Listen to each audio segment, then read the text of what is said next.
আসসালামু আলাইকুম ওয়া রাহমাতুল্লাহ। রিজিকের কপাল খুলে দেয় এমন একটা গোপন দুরূদ শরীফ আছে যেটা মানুষ জানেই না, আর জানলেও পড়ে না। অথচ এই দুরূদ পড়লেই আল্লাহ এমনভাবে রিজিক দেন যেখান থেকে তুমি কল্পনাও করতে পারো না। এই দুরূদ শুধু দরজা খুলে না, আল্লাহ ভেঙে দেন সেই দেওয়াল যা রিজিক আর রহমতের মাঝে ছিল। ফেরেশতারা রিজিক নিয়ে ছুটে আসে, দোয়া ফেরত দেওয়া হয় না, বরকতের বৃষ্টি নামে। তুমি কি জানো? সেই দুরূদটা না জানলে মিস করছো এক রহমতের চাবি। নবীজির প্রশংসার সেই শব্দে দুরূদ শরীফে। এই ভিডিওটি শেষ পর্যন্ত দেখলে জানতে পারবেন দুরূদ শরীফ পড়ার এমন ৪টি অলৌকিক ফজিলত যা সত্যি জীবন পরিবর্তন করে দিতে পারে। ১. রিজিকের দরজা খুলে যাবে। ২. আল্লাহ বলেন হিসাব ছাড়াই জান্নাতে যাও। ৩. ঋণ এবং অভাব দুশ্চিন্তা দূর হয়। ৪. বিপদে ফেরেশতারা তোমার হয়ে দোয়া করে। প্রিয় ভাই বোনেরা, ভিডিওটিতে লাইক দিন, সাবস্ক্রাইব করুন আর কমেন্টে লিখুন সুবহানাল্লাহ অথবা আমিন। প্রিয়জনকে ভিডিওটি শেয়ার করুন।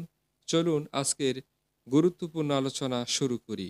তুমি কি আজ হতাশ? টাকা নেই, খাবার নেই, কাজ নেই, সব রাস্তা বন্ধ মনে হচ্ছে আল্লাহ বুঝি তোমাকে ভুলে গেছেন? তাহলে শোনো, নবী করিম সাল্লাল্লাহু আলাইহি ওয়াসাল্লাম বলেছিলেন, দারিদ্রতার চেয়ে আমি বেশি ভয় করি তোমাদের অন্তরের ফিতনা।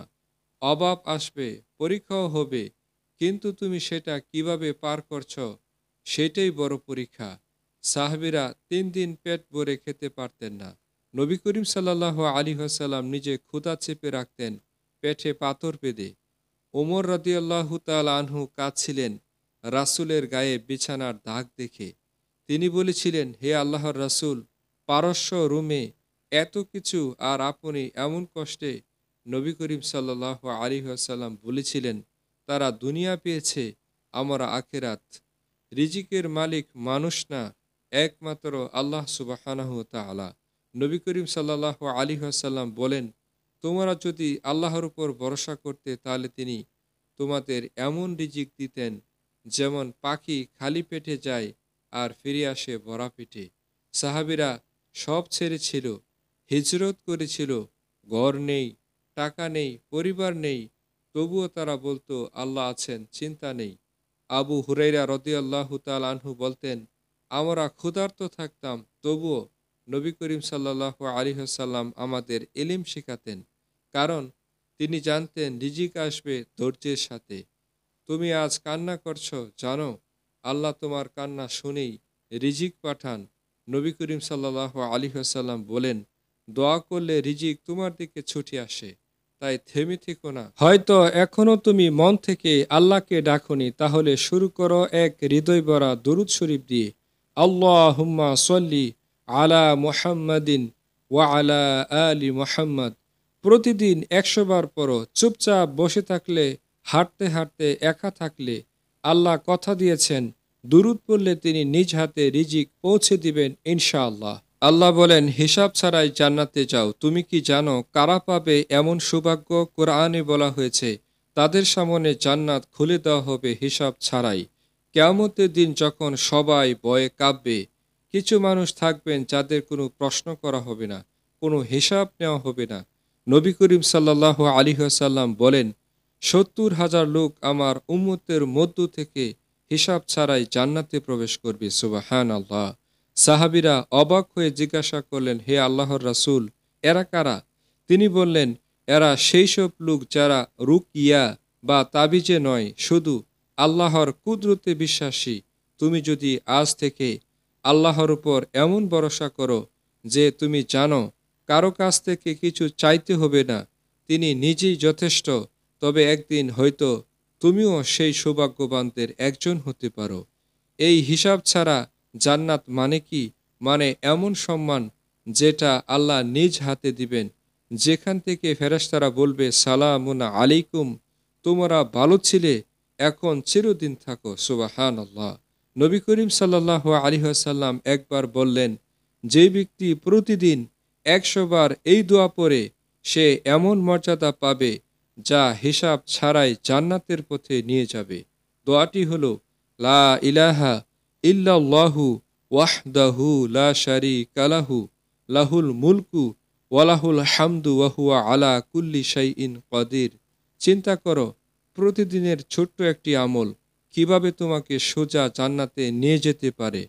তুমি যদি চাও হিসাব ছাড়াই জান্নাত, তাহলে আজ থেকে শুধু নামাজ নয়, তাকওয়া, ভরসা আর একনিষ্ঠতা গড়ে তুলো। কারণ নবী করিম সাল্লাল্লাহু আলাইহি ওয়াসাল্লাম বলেন, আল্লাহ যাকে ভালোবাসেন তাকে সহজ করে দেন এমনভাবে যে বান্দা নিজেই হিসাব চায় না, বরং আল্লাহ বলেন, তোমার দরকার নেই হিসাবের, আসো সরাসরি জান্নাতে। তুমি কি ঋণে ডুবে আছো? চিন্তায় পাগল হয়ে যাচ্ছ, মনে হচ্ছে জীবনের সব দরজা বন্ধ? তাহলে শোনো প্রিয় ভাই বোনেরা, ইসলাম আমাদের ঋণ, দুশ্চিন্তা আর অভাব থেকে মুক্তির এমন অলৌকিক দোয়া শিখিয়েছে, যেটা নবী করিম সাল্লাল্লাহু আলাইহি ওয়াসাল্লাম নিজে প্রতিদিন পড়তেন। হাদিসে আছে, তিনি দোয়া করতেন, হে আল্লাহ, আমি তোমার কাছে আশ্রয় চাই দুশ্চিন্তা এবং দুঃখ থেকে, অপারগতা ও অলসতা থেকে, ভয় ও ঋণের বোঝা থেকে এবং মানুষের আধিপত্য থেকে। তুমি কি বুঝতে পারছ? নবী করিম সাল্লাল্লাহু আলাইহি ওয়াসাল্লাম দোয়া করতেন ঋণমুক্ত থাকার জন্য। কারণ ঋণ শুধু টাকার বোঝা নয়, এটা আত্মার বন্দিত্ব। আর অভাব শুধু গড়ে চালের সংকট নয়, এটা হৃদয়ের কান্না। কোরআনে আল্লাহ বলেন, যে আমার তাকুয়া অবলম্বন করবে, আমি তার জন্য বের হওয়ার পথ তৈরি করে দিব এবং তাকে এমন উৎস থেকে রিজিক দিব যা সে কল্পনাও করতে পারবে না। সুবহান আল্লাহ। তোমার সমস্যা যত বড়ই হোক, আল্লাহর কাছে সেটা তুচ্ছ। নবী করিম সাল্লাল্লাহু আলাইহি ওয়াসাল্লাম এক সাহাবীকে একটি দোয়া শিখিয়েছিলেন, সেটা পড়লে আল্লাহ তার ঋণ মাফ করে দেন। দোয়াটি হলো, আল্লাহুম্মা কফিনি বিহালালিকা আন হারামিক ওয়া আগনিনি বিফাদলিকা আম্মান সিওয়াক। হে আল্লাহ, তোমার হালাল রিজিক থেকে আমার জন্য যথেষ্ট করে দাও, আর তোমার অনুগ্রহে আমাকে অন্য সবকিছুর থেকে অভাব মুক্ত করে দাও। কি আজীব ব্যাপার! শুধু এই দোয়া পড়ো, ঋণ মাফ হয়ে যাবে। কারণ তিনি পড়েছিলেন ইমানে ভরপুর হয়ে। তুমি কি চাও না তোমার অভাব দূর হোক? তাহলে দোয়া করো সেই বাসায়, যে বাসা আকাশ ভেদ করে আরশ পর্যন্ত যায়। আল্লাহ বলেন, তোমরা আমাকে ডাকো, আমি তোমাদের ডাকে সাড়া দিব। নবী করিম সাল্লাল্লাহু আলাইহি ওয়াসাল্লাম বলেন, যে ব্যক্তি সর্বদা ইস্তেগফার করে, আল্লাহ তার সব দুঃখ দূর করে দিবেন, সব সংকট থেকে মুক্তি করে দিবেন এবং রিজিক এমন জায়গা থেকে দিবেন যা সে কল্পনাও করতে পারবে না। তুমি কি আজ রাতেই আল্লাহকে ডাকবে এই বাসায়? তুমি কি আজ থেকেই শুরু করবে এই দোয়াগুলো? তখন ঋণ হবে অতীতের গল্প, আর রিজিক হবে আসমান থেকে আসা চমক। তুমি যখন নিঃসঙ্গ, যখন ভেঙে পড়ো, যখন মনে হয় তোমার পাশে কেউ নেই, ঠিক তখনই কেউ একজন তোমার জন্য দোয়া করছে। হ্যাঁ, তুমি ঠিক শুনেছ, আল্লাহর ফেরেশতারা তোমার জন্য দোয়া করছে। তুমি সেটা জানো না। আল্লাহ বলেন, যারা আমাদের রব আল্লাহ বলে দাঁড়িয়ে থাকে, তাদের উপর ফেরেশতারা নেমে আসে। তারা কি বলে জানো? ভয় করো না, দুঃখ করো না, আর জান্নাতের সুসংবাদ গ্রহণ করো, যেটার প্রতিশ্রুতি তোমাদেরকে দেওয়া হয়েছিল। এমনকি কুরআনে বলা হয়েছে, ফেরেশতারা তাদের জন্য দোয়া করে যারা ঈমান আনে।